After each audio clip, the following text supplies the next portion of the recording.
structural functionalism, social conflict theory, and symbolic interactionism. Now think of these three perspectives like three different pairs of glasses. When you put each one of them, you will see society in a new different way, right Jasmine? And today we will be exploring and seeing what these topics brings to us and to you all. So let's start. So now let's start with structural functionalism. Imagine society as a human body, the heart, the brains, the lung. This all organs has its own unique function to keep the body alive and balanced, right? So functionalists view society as one big system that has a lot of parts that will work together to keep society in order. For example, families raising children, government putting laws and rules, and schools teaching knowledge, right? Yes, and you know what comes to mind when you said that? Like, if one part of the body stops working, the whole system feels it.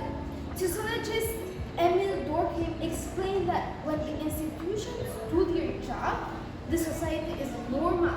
But when institutions do not, society becomes pathological. It's like when crime or corruption disrupts stability. And you know, Robert Merton even talked about the manifest functions, which are the obvious one, the intended purposes like school teaching math.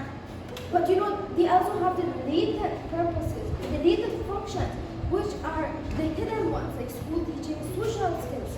And you know, something interesting is that sometimes they have these sex function, which are the ones, the harmful effects, like schools having peer pressure.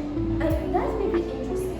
Yes, so basically functionalism says that society can only be stable if everyone plays a role. Like for example, in a football team, they will only win if everyone sticks to their position. Wow, this is so interesting. Now let's go to the next one.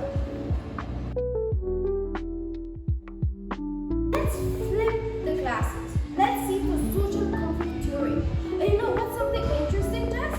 Is that this theory sees society differently. Like we said, if we put on each of these glasses, we will see society differently. And this one sees society differently. Instead of harmony and love and everything, it focuses on the struggles. Now, I want you all to think about the game of tug of war. No, that's a rope and they're pulling. One side of the group is pulling, the other side, the other group is pulling. You know, just and in one side of that group, you have the wealthy and the powerful people. And on the other side, you have the poor and the less powerful. And the rope, that's the resources, you know, you're fighting for, you're pulling and you're fighting for resources such as job, education, and even respect. Those are the things that is going on with social conflict theory.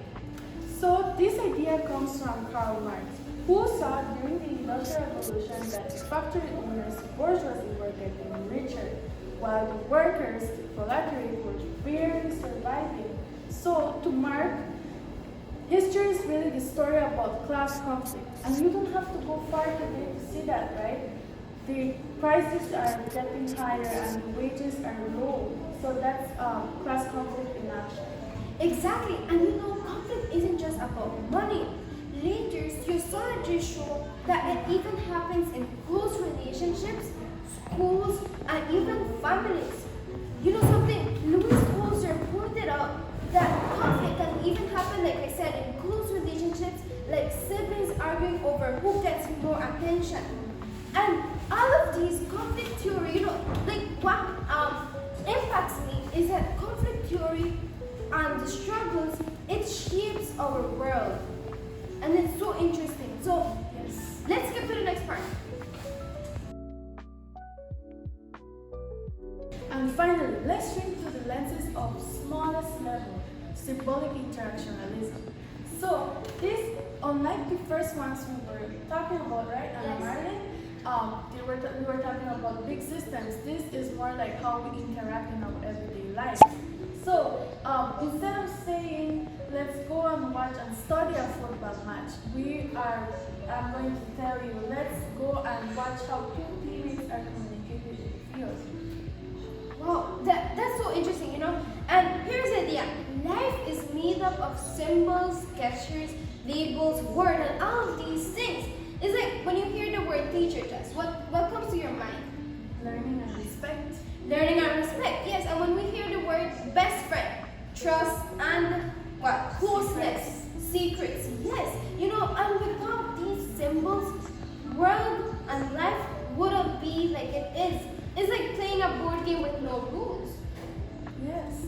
So sociologists George Herbert Mead and Charles Burton Cooley explained that our sense of self is determined by how others see us.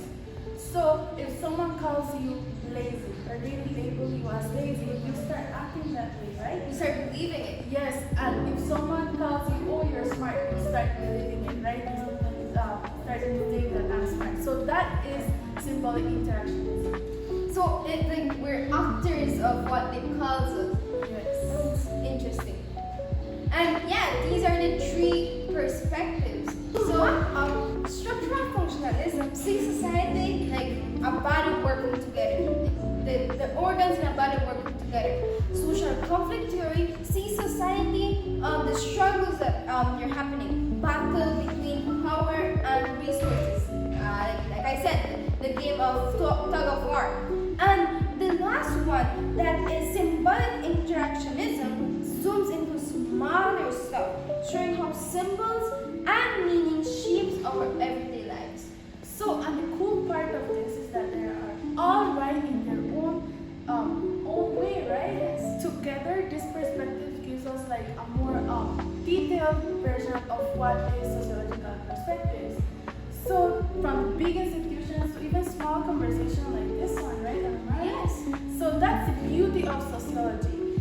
It helps us make sense of what of the world around us. Yes, and it was so interesting being with you guys and talking about these social perspectives and everything that we have. And thanks for tuning in. We are so happy that you watch our video